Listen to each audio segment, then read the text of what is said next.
안녕하세요. 예수님의 이름으로 인사드립니다. 벌써 9월 마지막 주일 하나님께 올려드리며 9월을 정말 은혜 안에 잘 말씀 안에 마무리하는 은혜가 우리 모두에게 임하기를 축원합니다. 이 시간 정성스럽게 준비한 헌금 하나님께 올려드리기 원합니다.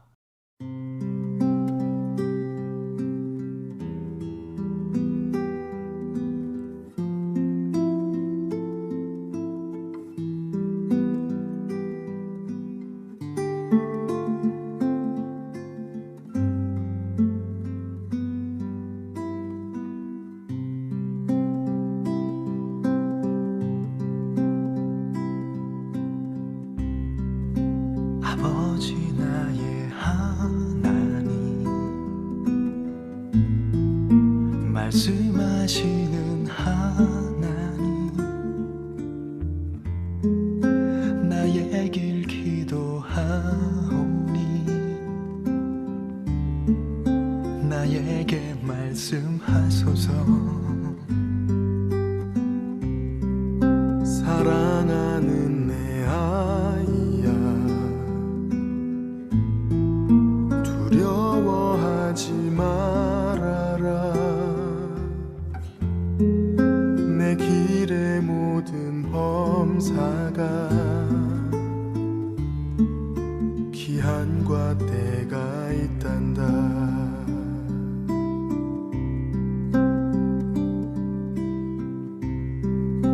아버지 나의 하나님, 말씀하시는 하나님, 나 주님 의지하오나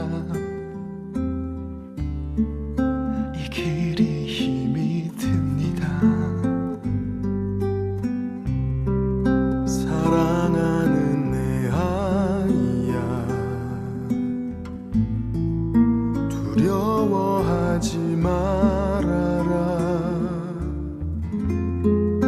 내가 어디로 가든지 나 너와 함께하리라.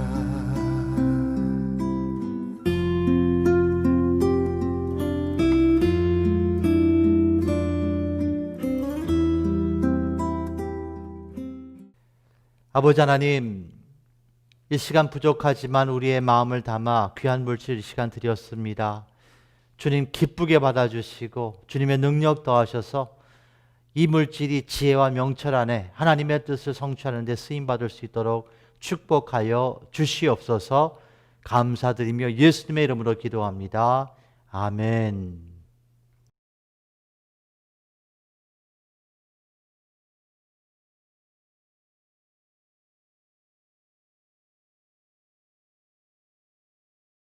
예수님의 이름으로 인사드립니다. 자, 오늘은 신앙인의 싸움이라는 제목으로 같이 은혜 나누기 원합니다. 우리 본문 말씀은 창세기서 3장 6절 우리 같이 한번 합독하기 원합니다. 시작. 여자가 그 나무를 본즉 먹음직도 하고 보암직도 하고 지혜롭게 할 만큼 탐스럽기도 한 나무인지라 여자가 그 실과를 따먹고 자기와 함께한 남편에게도 주매 그도 먹는지라. 아멘. 자, 인생은 놀이터가 아니라 전쟁터인 것을 인정하시나요? 이 세상에 태어난 모든 사람들은 사실 태어나는 그 순간부터 싸움이 시작되지요. 아기가 태어나는 순간 어머니 배 안에 있을 때는 참 편하고 좋았는데 태어나는 그 순간 온도 차이로 말미암아 불편함의 싸움이 시작됩니다. 그렇습니다. 인생은 태어나는 그 순간부터 동서남북으로 싸움이 시작되는 거예요.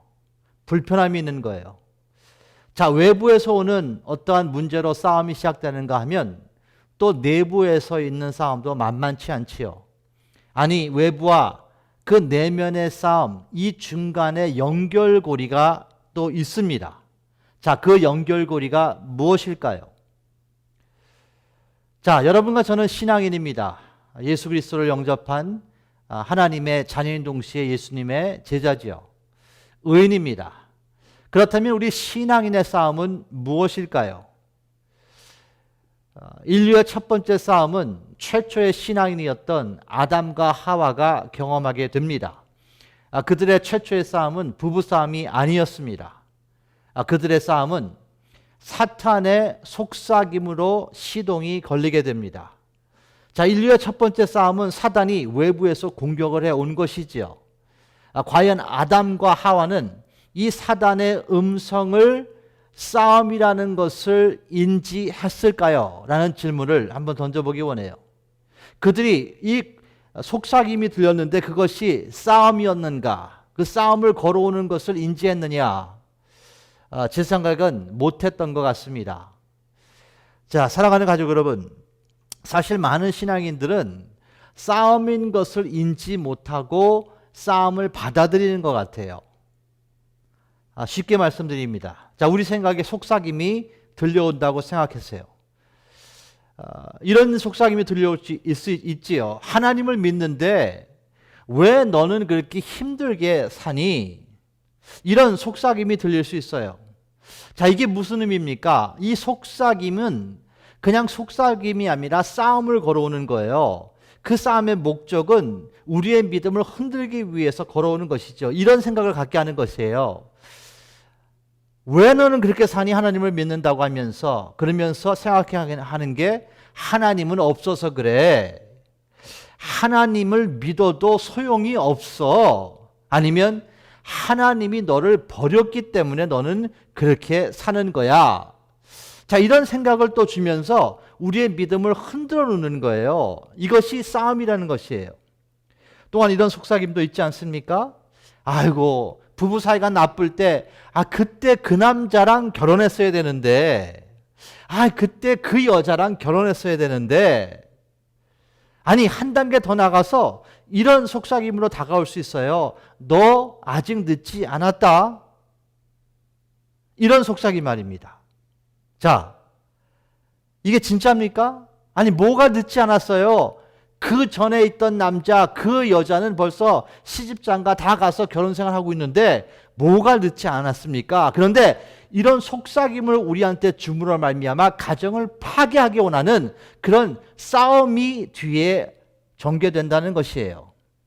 그렇습니다. 많은 신앙인들은 싸움인 것을 잘 인지하지 못하고 그 속삭임을 받아들이면서 싸우고 있어요. 그 원인 자체도 잘 모르고 있다는 것이에요.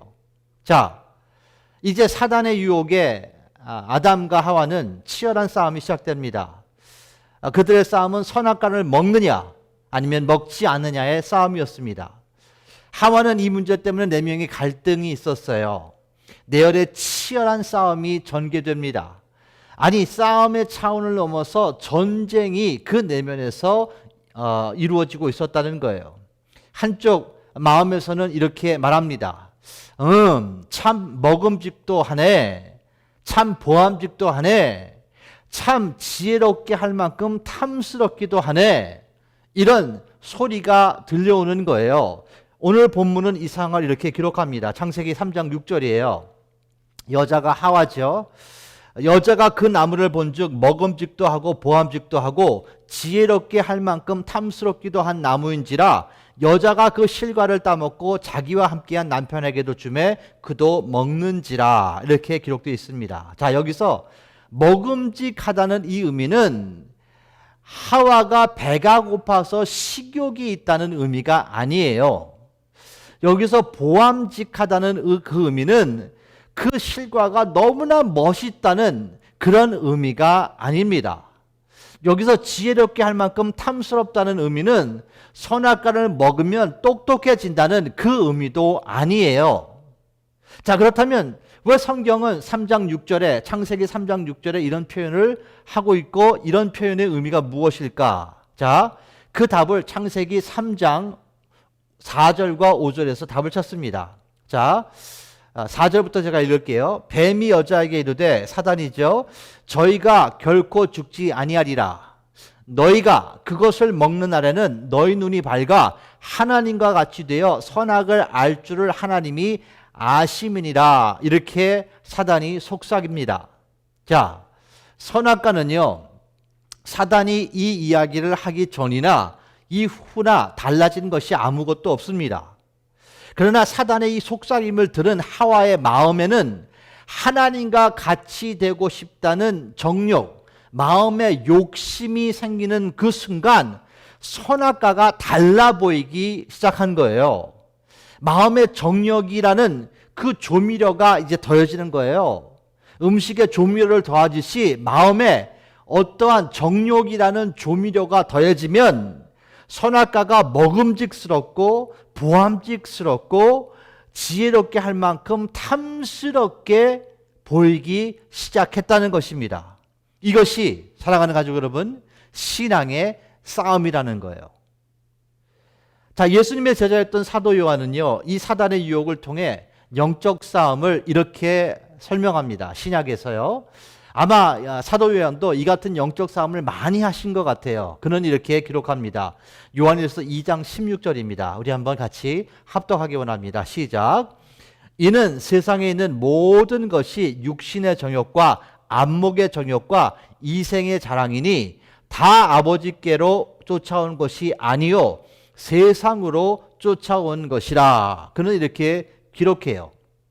자, 여기서 육신의 정욕은요, 하와의 생각인 먹음직스럽다라는 것을 의미하는 거예요. 또한 안목의 정욕은 하와의 생각인 보암직스럽다, 이것을 의미하는 것이고, 지혜롭게 할 만큼 탐스럽다는 것은 그 이부의 생각인 이생의 자랑, 이생의 자랑을 말하고 있는 것입니다. 자, 사도 요한은 지금 사단에게 온 이 속삭임이 새 하나님에서 온 것이 아니고 세상에서 온 것이라고 지금 기록하고 있어요. 즉 세상의 대표는 사단마귀라는 것을 지금 우리에게 알려주시는 거예요. 그리고 성경은 이 세상을 대표하는 이 사단마귀가 세상 권세, 이 공중 권세를 잡고 있다고 기록합니다. 에베소서 2장 2절 말씀이에요. 같이 한번 합독하죠. 그때에, 여기서 그때는 우리가 구원을 받기 전을 말하는 거예요. 그때에 너희가 구원받기 전에는 그 가운데서 행하여 이 세상 풍속을 쫓고 공중의 권세 잡은 자를 따랐으니, 여기서 공중 권세를 잡은 자가 사단마귀라는 것이에요. 그리고 그 사단마귀를 성경은 곧 지금 불순종의 아들들 가운데서 역사하는 영이다, 악한 영을, 사단을 말하고 있는 것입니다. 사랑하는 가족 여러분, 사단은요, 어제도 오늘도 내일도 동일한 원리를 사용해서 여러분과 저를 공격해요. 싸움을 걸어온다는 거예요. 그것이 무엇이냐? 세상에서 오는 육신의 정욕, 안목의 정욕, 그리고 이생의 자랑을 사용해서 우리에게 싸움을 걸어옵니다. 자, 저는요, 설교 첫 부분에 이런 질문을 드렸어요. 외부의 싸움이 우리한테 오잖아요. 그리고 그것이 내부의 싸움이랑 연결이 되거든요. 그 연결고리가 무엇이냐라는 질문을 들었습니다. 자, 이제 답을 드립니다. 그 연결고리가 무엇이냐면 그 연결고리가 마음이에요. 마음. 여러분과 저의 마음입니다. 외부에서 싸움이 이제 걸어오면 그 안에 마음이 그거를 받아서 그 마음에서 또 내면적으로 싸움이 일어나는 거예요. 아니, 더 정확히 말씀이 드린다면 그 마음에 저장되어 있는 그 무엇 때문에 그 무엇이 받아들이게 돼요. 그것이 연결고리예요. 자, 여러분의 마음이 무엇이 저장되어 있느냐에 따라서 사실 인생의 승패가 정해진다는 것입니다. 그래서 성경은요, 무엇보다 지켜야 될 것이 마음이라고 말씀하세요. 잠언서 4장 23절입니다. 무릇 지킬 만한 것보다 더욱 내 마음을 지켜라. 생명의 근원이 마음에서 난다고 기록하고 있습니다. 자, 또 다른 질문을 드리기 원합니다. 하나님께서는요, 신앙인 여러분과 저를 풍요하게 살기 원하실까요? 우리가 잘 사는 거, 풍요하게 사는 거. 어떻게 생각하십니까? 질문이 어렵습니까? 맞아요. 하나님께서는 우리가 풍요하게 살기 원하세요. 하늘에 신령한 것과 이 지상에 기름진 것으로 풍요하게 살기를 원하시는 것이 하나님 아버지의 마음입니다. 그런데 더 중요한 게 있어요. 우리가 풍요하게 산다는 그 의미, 그 풍요하게 산다는 그 목적대로 사는 것이 더 중요하다는 것이에요. 자, 아담과 하와는요, 풍요했습니다. 물질, 건강, 직장, 사업, 이런 것으로 전혀 문제가 없었어요. 그러나 그들은 풍요의 목적을 상실하게 됩니다. 그 풍요의 목적은 무엇이었느냐? 하나님께서 이 모든 것을 주시면서 너희가 생육하고 번성하라고 하셨고, 결국 하나님 사랑, 그 다음에 이웃 사랑을 해야 되는 것이 하나님의 그 풍요함을 주신 목적이었다는 것이에요. 그러나 그들은 하나님과 같이 되기 원하는 마음의 욕심, 정욕이 들어옴으로 말미암아 그 목적을 상실하게 된 것입니다. 자, 마음에 새겨야 될 하나의 원리를 알려드리겠습니다. 자, 과일 말입니다. 여러분과 제가 먹는 과일. 이 과일은요, 익는 순간부터 상한다는 것을 아십니까? 과일은요, 익는 그 순간부터 상하게 된다는 거예요. 자, 그러면 어떻게 해야 될까요? 과일이 익었어요. 근데 익는 순간 상하게 되거든요. 그러면 그 과일을 어떻게 해야 될까요? 그 과일은요, 이웃과 나누어야 된다는 것이에요. 나누지 않으면 다 버리게 됩니다.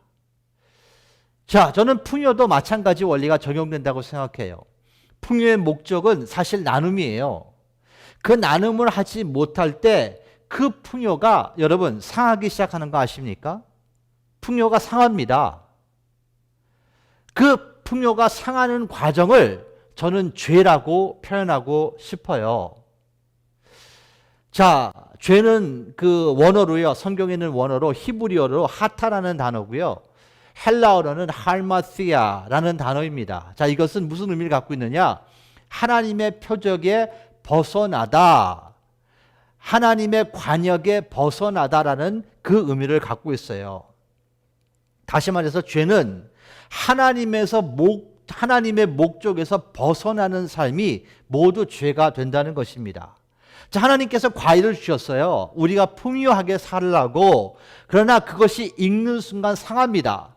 그러면 하나님께서 목적은 상하기 전에 이웃과 사랑을 나누라는 것입니다. 이것이 하나님의 목적이에요. 이것이 풍요의 목적이라는 것이죠. 자, 필요성을 채우는 것과 정욕을 채우는 것은 다른 문제입니다. 자, 육의 필요를 채우는 것 하나님이 좋아하세요. 그러나 육의 정욕을 채우는 것은 죄라고 성경은 말씀하세요. 영의 안목이 있는 것은 좋아요. 영적으로 우리가 안목이 있어야죠. 하나님의 안목이 있어야죠. 그러나 안목의 정욕을 채우는 것은 죄입니다. 자, 겸손으로 존경을 받는 것은 하나님이 원하시는 거예요. 그러나 이생의 자랑을 하는 것은 성경은 죄라고 말씀하시는 겁니다. 자, 잘 경청하십시오. 그렇다면 이 필요함과 이 정욕의 경계선이 있는데 그 경계선이 마음에 있다는 것이에요. 마음 안에 그 경계선이 있어요. 그 마음 안에 하나님을 향한 믿음이 있고요, 하나님을 향한 사랑이 있다면 신앙인은 하나님의 목적대로 삶을 살고 또 누리며 천국의 상급을 쌓게 된다는 것입니다. 그러나 마음의 정욕이 저장되어 있다면 누리는 풍요 때문에 신앙인이라 할지라도 타락의 길을 피할 수 없게 된다는 것이 성경의 가르침이에요. 즉, 의의 삶과 죄의 삶은 마음에 저장되어 있는 그 무엇에 따라 결정된다는 것을 마음에 새기시는 우리 모두가 되시기를 예수님의 이름으로 축원합니다. 자, 신앙인이 우리의 마음에 있어야 될 것은 참 믿음과 참 사랑입니다. 자, 그렇다면 한번 질문해 보세요. 여러분의 내면에 내가 참 믿음과 참 사랑이 있는가? 이 질문 앞에 한번 서보기 원합니다. 자, 물론 귀하신 분이 많이 있습니다. 우리 교회도 귀하신 분이 많이 있죠. 순금 같은 믿음을 갖고 계신 분이 있어요. 정금 같은 하나님을 향한 사랑을 갖고 있는 분이 있습니다. 그런데 이렇게 보게 되면 대체적으로 그렇지 않은 것을 알게 돼요. 이게 무슨 뜻이냐? 대체적으로 계산적인 믿음과 계산적인 사랑을 신앙인들은 소유하고 있다는 것이에요. 다시 말씀드립니다. 순금 같은 믿음과 사랑을 갖고 있는 분도 있지만 되게 많은 신앙인들은 계산적인 믿음과 계산적인 사랑을 갖고 있어요. 자, 쉽게 말씀드린다면 신앙인들이 갖고 있는 그 믿음과 사랑 안에는 불순물이 섞여 있다는 것이에요. 오물이 섞여 있다는 거예요. 자, 예를 들어 드립니다. 복음서에 기록되어 있는 제자들의 믿음을 보십시오.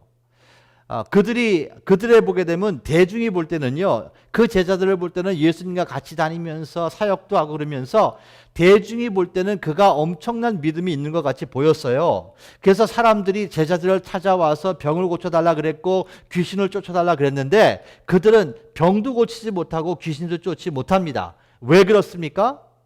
그들이 갖고 있는 것이 참 믿음이 아니었기 때문에 그래요.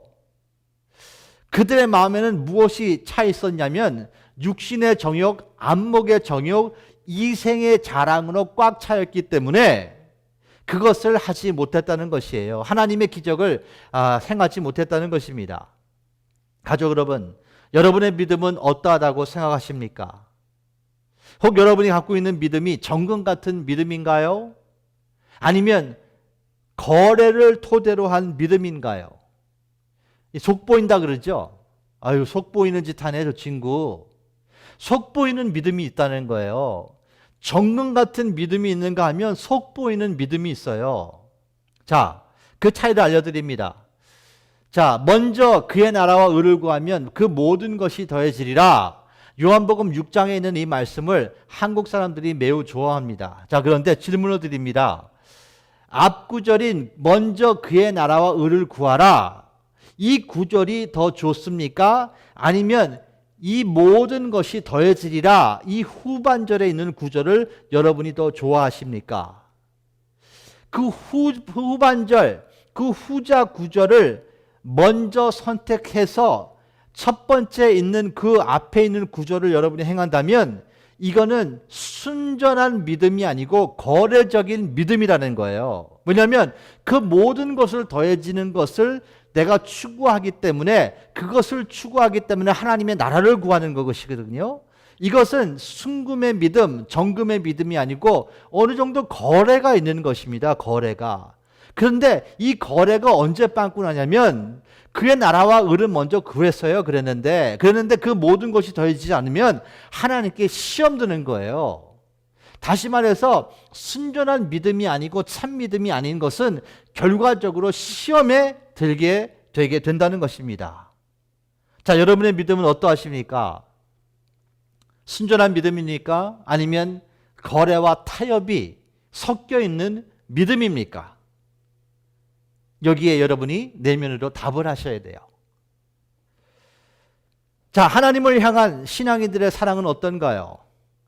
이웃을 향하는 사랑은 어떤가요? 이것이 계명 아닙니까? 하나님 사랑, 이웃 사랑 말입니다. 아니, 하나님 사랑, 이웃 사랑까지 가지 말고 여러분의 자녀를 향한 사랑은 어떠한가요? 여러분의 자녀. 물론 모든 부모님들은 자녀를 사랑한다고 대답하실 거예요. 그리고 맞습니다. 여러분들은 자녀를 사랑하세요. 그런데 그 사랑에요. 죄송한 말씀이지만 그 사랑에 불순물이 있어요. 여러분이 자녀를 사랑하는 그 사랑에 불순물, 오물이 거기 섞여 있어요. 자, 설명해 드릴게요. 이런 질문을 여러분께 드리기 원합니다. 여러분, 여러분의 자녀를 위한다면 죄를 질 수 있습니까? 여러분의 자녀를 위한다고 생각하세요. 이것을 근데 내가 죄를 지면 우리 애한테 좋은 것이 간다고 생각하세요. 그러면 여러분, 죄를 짓겠습니까? 자, 더 강한 질문을 드립니다. 자녀를 살릴 수만 있다면 상대가 죽어도 괜찮을까요? 여러분의 자녀를 살릴 수만 있다면 상대가 죽어도 괜찮을까요?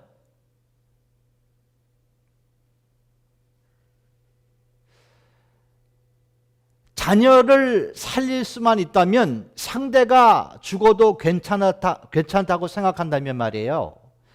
과연 이것을 자녀를 향한 사랑이라고 말할 수 있을까라는 질문을 여러분께 드리기 원해요.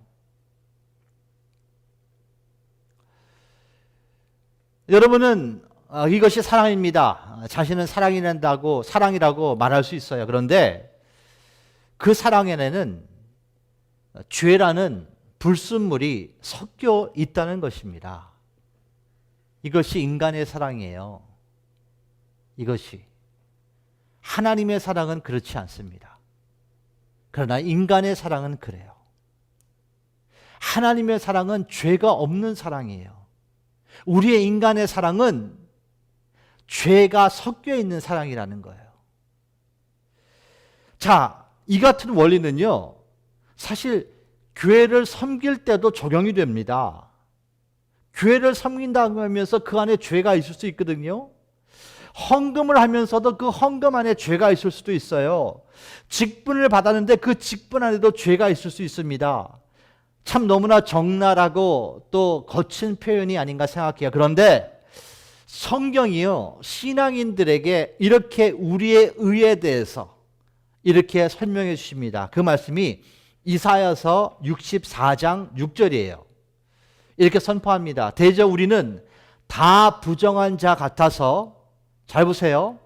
우리는 다 부정한 자 같아서 우리의 의는 다 더러운 옷 같으며, 이렇게 설명합니다. 우리가 의를 하는데 그 의가 다 더러운 옷 같다고 성경은 말씀하세요.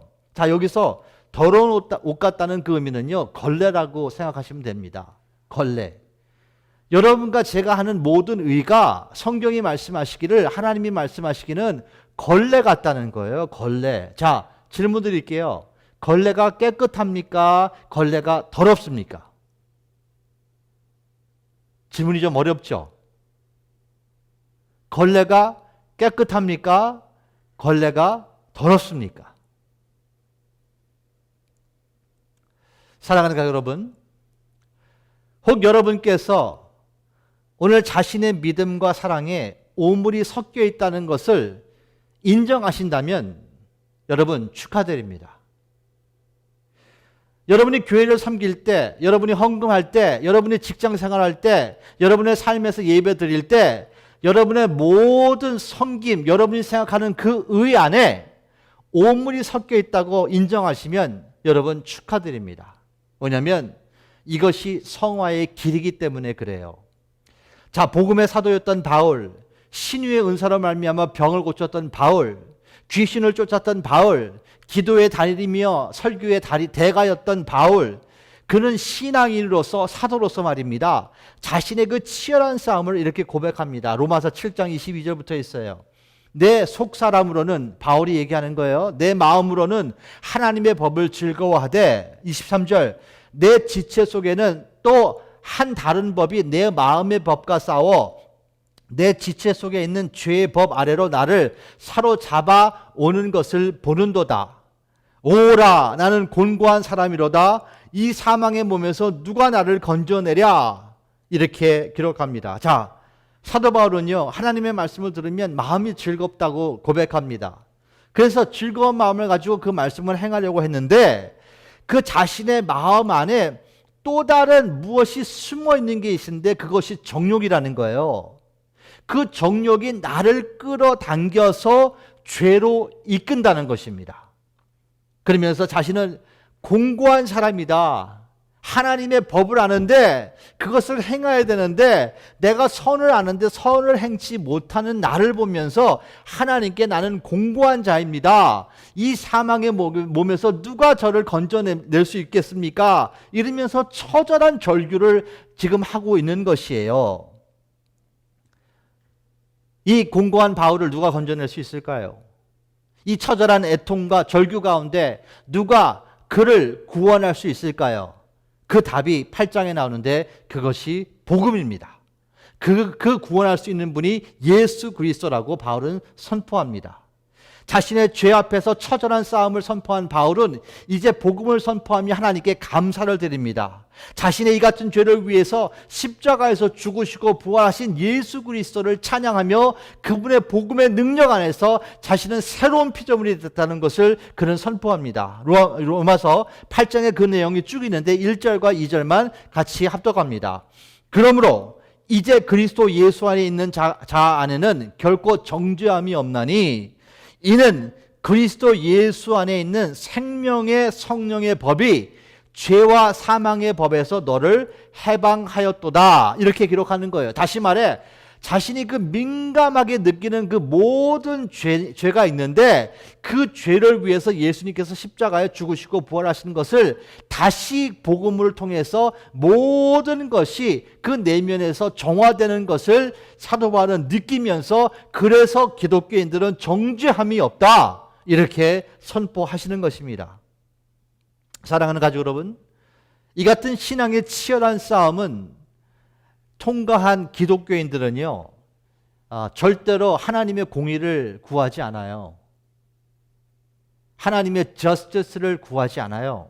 하나님의 은혜만을 구합니다.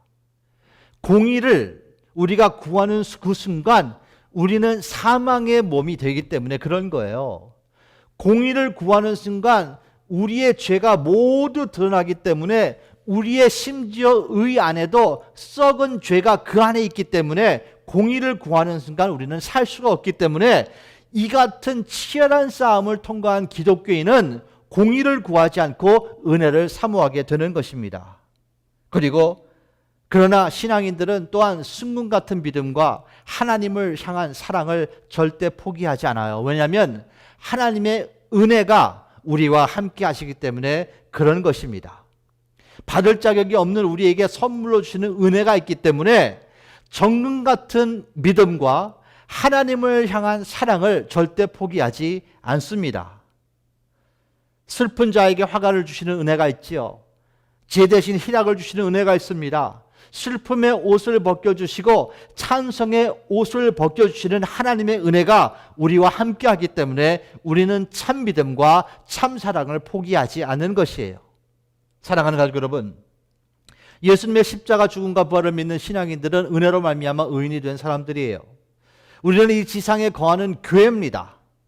교회는 예수님과 함께 동행하며 그분의 길을 같이 가는, 따라가는 삶을 사는 사람들이에요.